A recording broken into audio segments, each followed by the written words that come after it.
Remember the days of burning CDs? Waiting an hour to download one song? Or fighting with LimeWire just to get a decent MP3? Today, you just tap, and boom, millions of songs in your pocket. But how did we get here? This is the evolution of music streaming, from Napster to Spotify.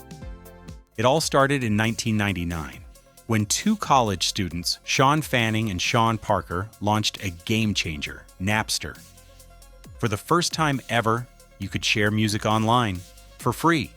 Instant access to millions of MP3s. And people, they loved it.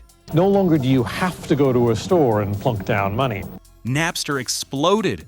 Over 80 million users joined in. But the music industry, they weren't clapping. Metallica, Dr. Dre, and major record labels, they sued hard. A business model built on infringement is not only morally wrong, but legally wrong. By 2001, Napster was shut down, but the idea it sparked, that was unstoppable. We've heard that we couldn't survive before, when we had 700,000 members, and when we had 17 million members. Then came the copycats, Kazaa, LimeWire, BearShare, you name it. Music piracy was everywhere, but it wasn't perfect. Song quality was bad. File names were wrong. Viruses, constant. And let's not forget, you could get sued just for downloading the wrong album. A college student who admitted downloading and sharing music, staggering verdict of $675,000. Then came a new wave, legal music platforms.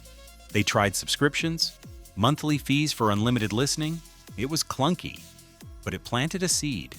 Streaming was coming. Fast forward to 2006.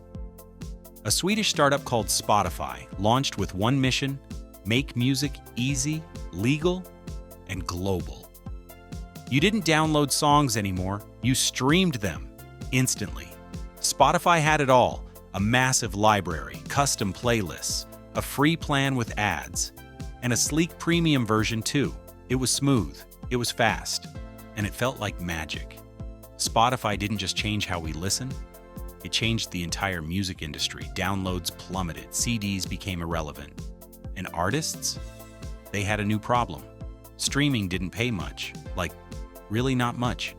1 million streams might earn you just $4,000. Artists like Taylor Swift, Tom York, and Adele pulled their music. They called Spotify unfair and demanded better pay. Some eventually returned. But the debate? It's still raging today. Meanwhile, the streaming wars had begun. Apple Music launched with exclusives. Amazon Music tied in voice control. YouTube Music combined videos and tracks. Tidal promised higher audio and better artist payouts. It wasn't just about streaming anymore, it was about winning. Then came the mobile revolution. Smartphones turned streaming into a daily habit. No more waiting. No more storage limits. Playlists got smarter. Spotify's Discover Weekly learned your taste. Apple's Listen Now kept things fresh. These weren't just music players. They were personal DJs. But music wasn't the only thing growing. Streaming started including podcasts, audiobooks, even live radio. Spotify went all in. They bought Gimlet Media, Anchor, and the Joe Rogan Experience for over $1 billion combined. Now, they weren't just a music platform, they were an audio empire. So what's next? Think spatial audio, AI-generated songs, virtual concerts in the metaverse. Streaming is becoming immersive, interactive, and infinite. Streaming changed everything, but not everyone's happy. Artists still earn fractions of a cent per stream. Many argue it's time for reform. Campaigns like #BrokenRecord. Streaming is incredible. It's given us all the choice in the world in our pocket. It's the best thing imaginable for a music fan. And #Justice at Spotify are calling for change. That's where your money comes from. Artists deserve to know how a platform is built on and how their work is operating. But there's hope. Platforms like DistroKid, Bandcamp, and TuneCore have leveled the playing field. Now, artists don't need record labels to go global. In 2023 alone, independent artists made over $1.5 billion in streaming revenue. And marketing? It's gone digital.